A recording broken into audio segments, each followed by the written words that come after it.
આજની ધર્મકથા. પ્રણામ. ગઈકાલ સુધી આપણે જોયું કે હેમરાજ શેઠ એ જ્યારે યુદ્ધ મેદાનમાં ઉતરે છે ત્યારે કમાલ કરે છે, એ તો બરાબર છે. એની તો ઘણી વાતો હજી આવવાની છે. પણ યુદ્ધના મેદાનમાં ઉતરતા પહેલાં એ વ્યૂહરચનાઓ, રાજકારણ, ષડયંત્રો, આ બધાની અંદરમાં પણ કેટલા પાવરતા છે. આપણે જ્યારે ચાણક્યની કથા લીધી હતી ને, ત્યારે પણ આપણે આ વસ્તુનો ઉલ્લેખ મૂક્યો હતો કે કોઈના દ્વારા થતાં નબળી વસ્તુ, લુચ્ચાઈ, એને આપણે ક્યારે સમર્થન ના આપી શકીએ. એ સારું હતું એવો વિકલ્પ પણ આપણે મનમાં ન કરી શકીએ. પરંતુ દરેક કાર્ય કક્ષા પ્રમાણે છે. જે કક્ષાએ જે કાર્ય થતું હોય તે કક્ષાએ તે કાર્ય એને પૂરું કરવું એ ઔચિત્ય છે, એ ઉચિત છે. અત્યારે હેમરાજ શેઠ જે કક્ષાએ છે એ કક્ષા એવી છે કે જ્યાં એમણે એક આખી નવી સૃષ્ટિની રચના કરવાની છે. અને એ સૃષ્ટિની રચના કરતાં પહેલાં એમણે એ સમયે જે સૃષ્ટિ હતી એ સૃષ્ટિનું વિસર્જન પણ કરવાનું હતું. આપણને લાગે કે કંઈ જ નબળું ન થવું જોઈએ, પણ જગત છે ને એ કેટલુંક નબળાને નબળું આપ્યા વિના સબળું થવા નથી દેતું.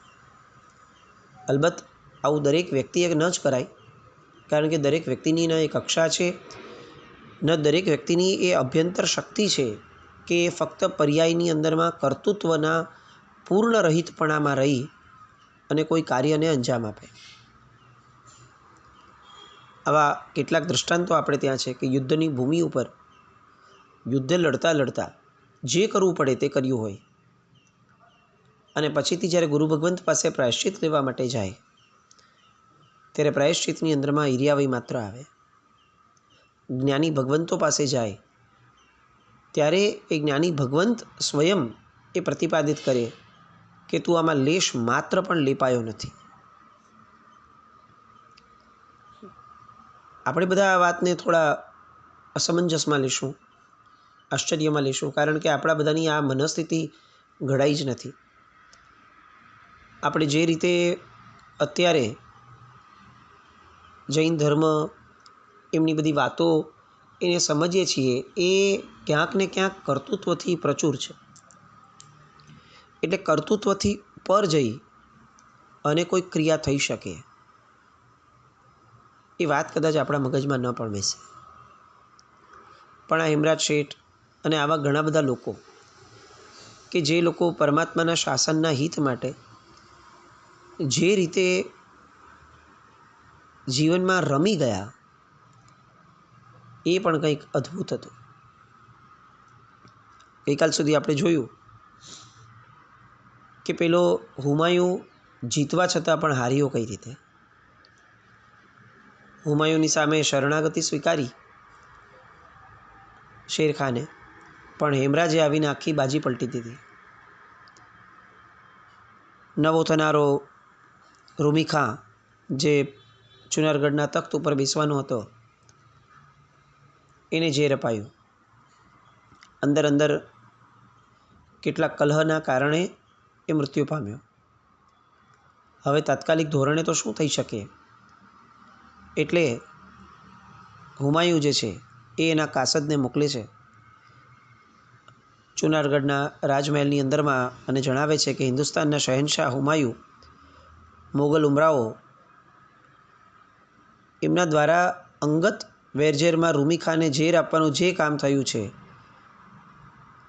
એની સખત નફરત જાહેર થાય છે, એની નિંદા થાય છે. ચુનારગઢના ભવિષ્ય માટે તે અંદેશાની નજર સાથે નિહાળે છે અને મોગલોમાં પરસ્પર શાંતિ જળવાય તે માટે ફરીથી શેરખાને એની સત્તા એટલે કે ચુનારગઢની સત્તા સોંપે છે. બાદશાહી દરબાર ચાહે છે કે મોગલ શહેનશાહતને શોભતી વફાદારીથી શેરખાં એનો અમલ બજાવશે. આખી પ્રજાને, શેરખાનને, ખવાસખાનને, આ બધાને આ જ જોઈતું હતું. જે થયું, અચાનક આવી પડેલી ઘેરો ઘાલવાની જે પરિસ્થિતિ હતી એમાંથી બહાર નીકળવાનો કોઈ રસ્તો દેખાતો નહોતો. મરી જવાનું મન થતું હતું. ને એવા સમયે એક યુક્તિ, એક દાવ જાણે બધું જ પલટાવી દે અને ફરીથી જ્યાં હતા ત્યાં જ, કદાચ એનાથી પણ વધારે સારા એ સ્થિતિમાં લાવીને મૂકી દીધા. શેરખાન દરબારમાં ખડો થાય છે. અદબપૂર્વક જણાવે છે કે મિર્ઝા સાહેબ, શહેનશાહને મારા 1000 વાર કુર્નિસ પહોંચાડજો ને કહેજો કે સેવકના ભૂતકાળ તરફ નજર ન કરતા હવે જે અત્યારે માન બખ્શ્યું છે એ માટે જીવનભર અહેસાનમંદ રહેશે. એ વાતને એ વધુ નજર સમક્ષ રાખજો. આ રીતે અહેસાનની જાહેરાત થાય છે. અને સાથે સાથે હવે હેમરાજે જે વાત કહી હતી સૈન્ય તૈયાર કરવાની, એ વાતની પણ પૂર્વ ભૂમિકા અહીંયા રચાઈ જાય છે. અને એવું કહેવામાં આવે છે કે બિહારમાંથી આપને ગામડે ગામડેથી ભેગા કરી આપના સૈન્યની અંદરમાં લોકોને જોડાવવામાં આવશે. હુમાયુની સત્તા વધુને વધુ મજબૂત થાય એ માટેના પ્રયત્નો કરવામાં આવશે. ઘરે ઘરે શસ્ત્રોની વાતો, ઘરે ઘરે યુદ્ધની વાતો, ઘરે ઘરે વફાદારીની વાતો, ઘરે ઘરે હુમાયુની વાતો, આ બધી વાતો કરી અને કોઈ પણ ભોગે હુમાયુની સત્તા માટે આ શેરખાન પોતાના છેલ્લા બુંદ સુધી પોતાની વફાદારીને ક્યારેય ચૂકશે નહીં. કોઈને ખ્યાલ નહોતો આવતો કે આ જે બોલાઈ રહ્યું છે એ કરાવવાની પાછળ આશય શું થશે. કહેવાશે હુમાયુ માટેની સત્તા, કહેવાશે હુમાયુ માટેના લોકો, કહેવાશે હુમાયુ માટેની તૈયારી, પણ આ બધું જ અંતે હશે એ દિલ્હીના તખ્તને મૂર્તિભંજક એવા લોકોથી મુક્ત કરાવવા માટેની આખીને આખી યુક્તિ. અને યુક્તિ હવે બરોબર રંગ પકડવા લાગી. કોઈને ગંધ નથી આવતી. શહેનશાહ હુમાયુને આ બધી વસ્તુઓ પસંદ આવવા લાગી. એના ભાઈઓ સુધી પણ આ બધી વાતો પહોંચાડી દેવામાં આવી કે કોઈને ક્યારે પણ બળવો થાય, કોઈને તકલીફ થાય તો એમણે શેરખાનની મદદ લેવા માટે શેરખાનને યાદ કરવો. જે રીતે હેમરાજે વિચારેલું એ જ રીતે આખો ને આખો તખ્ત ગોઠવાતો જતો હતો. ઘણીવાર આપણને લાગે કે કેટલાક વ્યક્તિઓ મોટી મોટી બહુ વાતો કરે ને તો એમ લાગે કે યાર બોલ બચ્ચન છે, આટલું બધું લાંબુ બોલે છે, કઈ રીતે આ થશે.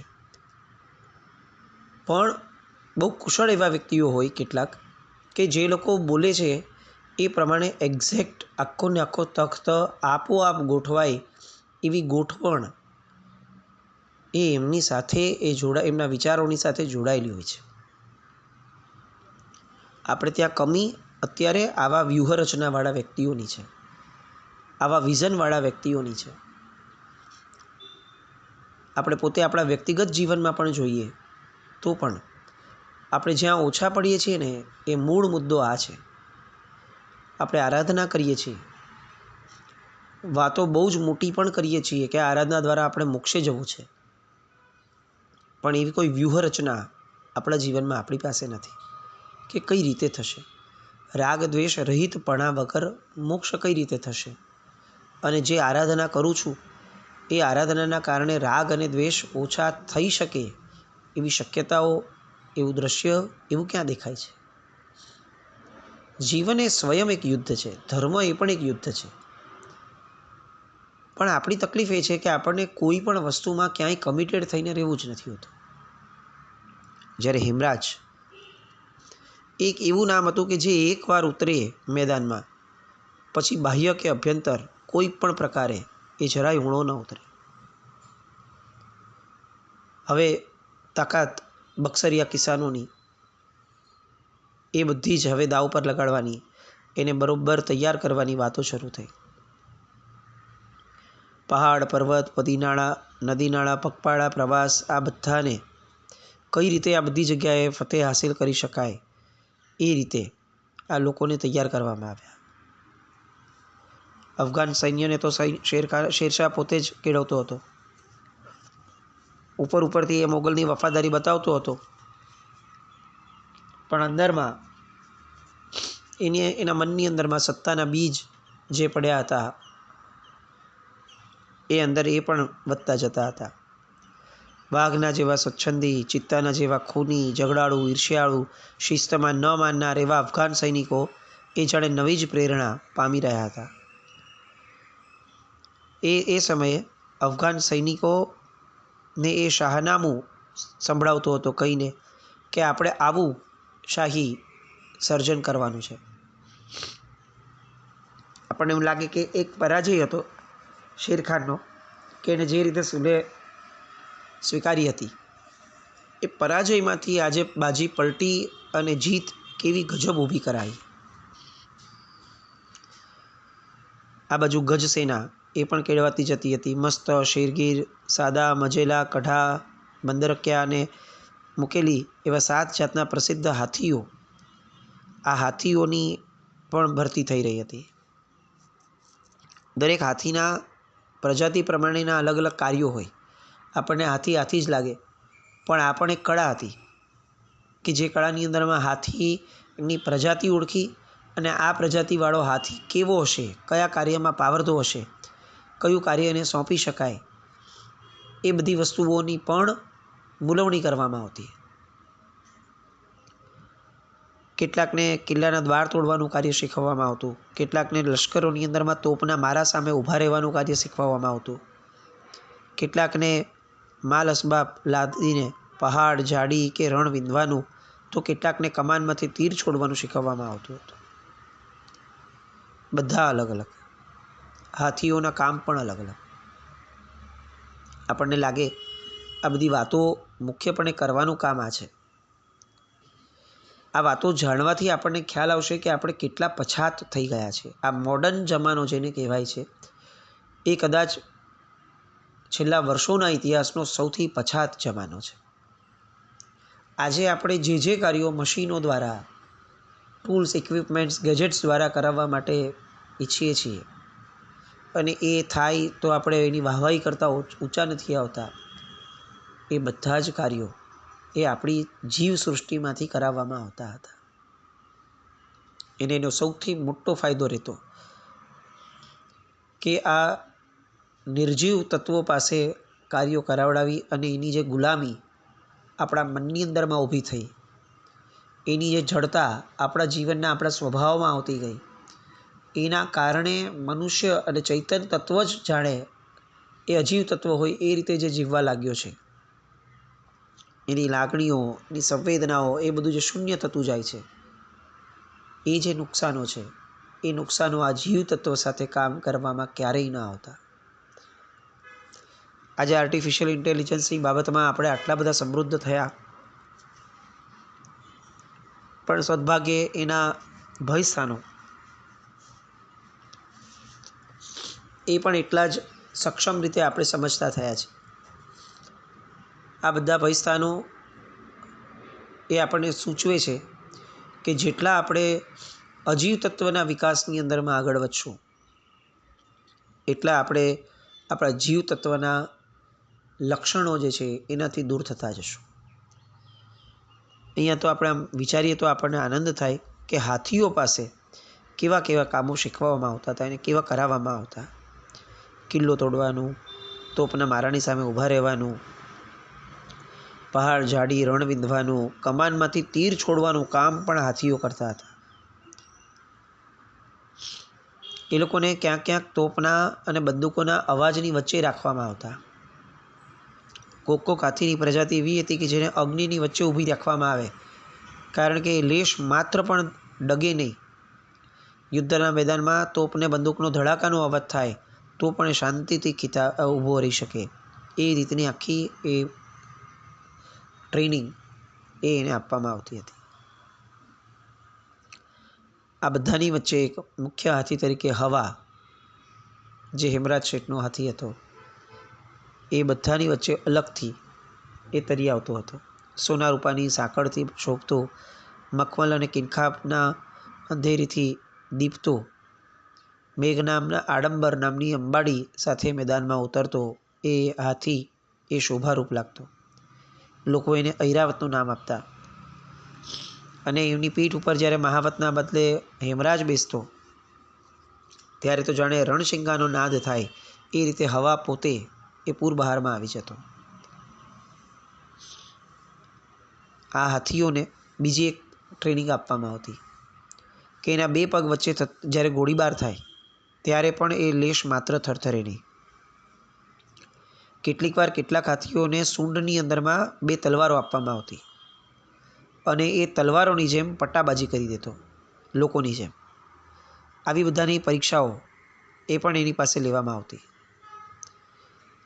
એક હાથી નામની સેના, હાથી દ્વારા જે સેના ઊભી થવાની હતી એની માટેની પણ પૂર્વ તૈયારીઓ એ કેટલી વિચક્ષણતાપૂર્વક એ સમયે કરવામાં આવતી હતી. અને આ પરાક્રમ જોઈ અફઘાન સેના એ ખુશ થઈ જતી. એને માન પેદા થતું કે આવી જબરદસ્ત ગજ સેના જો તૈયાર થતી હોય તો માનવ સેના એ તો ક્યાંય પાછી નહીં પડે. અશ્વસેના એ પણ એક તૈયાર કરવામાં આવતી.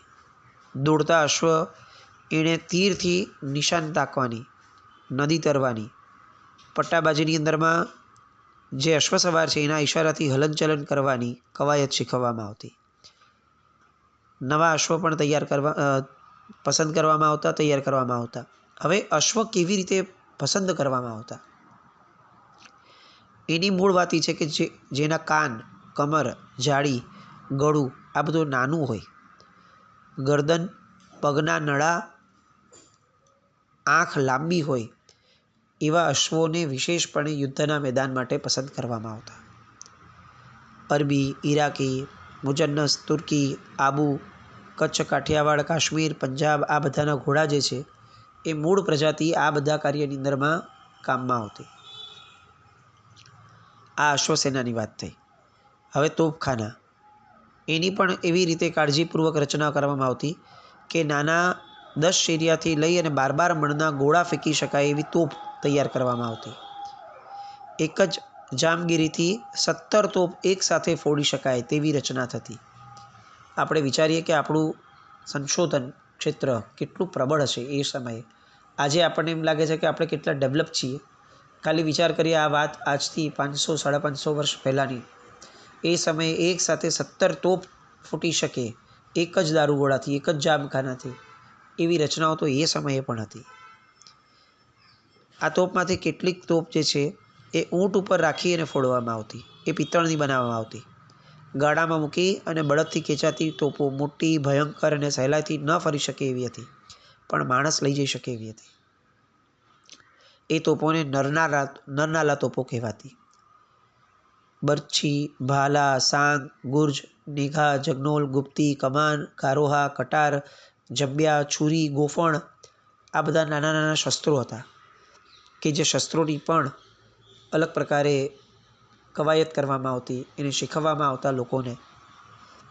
આ બધાને કઈ રીતે વાપરવા, સળગતા તીરોની તીરંદાજી કેવી રીતે કરી શકાય, હાથે ફેંકી શકાય તેવા બોમ્બ વાપરવાની કુનેહ એ કેવી રીતે ઊભી કરી શકાય એ પણ શીખવવામાં આવ્યું. ગોફણધારીના કેવળ થોડા બળથી પથ્થરોની જે અમાપ વર્ષા થઈ શકે એ પણ શીખવવામાં આવતું. આ ગોફણધારી એટલે આપણે જેને બેચકી કહીએ છીએ એ પ્રકારનું એ વિદ્યા. આખો ને આખો પહાડ એ બેચકીઓથી કઈ રીતે એને નીચે પાડી શકવામાં આવે એની બધી એ તૈયારીઓ એ પણ થતી. કિલ્લા તોડવા માટે, સુરંગ ચાપનારો માટે પણ ખાસ કેળવણી આપવાવાળા માણસો ઊભા કરવામાં આવે. આ રીતે આખી વ્યૂહરચના ઊભી થઈ. હેમરાજ શેઠ એ વ્યૂહરચના કરવામાં જેટલા પાવરદાર હતા, કદાચ એના કરતાં કંઈક ઘણા વધારે એ વ્યૂહરચનાને એક્ઝિક્યુટ કરવામાં, ગ્રાઉન્ડ લેવલ ઉપર એને તૈયાર કરવામાં પાવરફુલ હતા. આ બધી પૂર્વ તૈયારીઓ હવે કઈ રીતે આગળ કામમાં આવવાની છે એની બધી વાતો માટે આવતીકાલે ફરીથી મળીએ. પણ એક વસ્તુ નિશ્ચિત કરીએ, એક જૈનનો યુવાન જો ચાહે તો આખા ને આખા એ સમયના સલ્તનતના પાયા હચમચાવી શકે. જો એવી શક્તિ એનામાં એ સમયે હતી, આજે આપણે કેમ આટલા એકાંગલા છીએ? બસ એનું ચિંતન મનન કરીએ. જે ડાક્ટર કંઈ પ્રોબ્લેમ હોય તો વિચારી દો. જૈનમ જયતિ શાસન.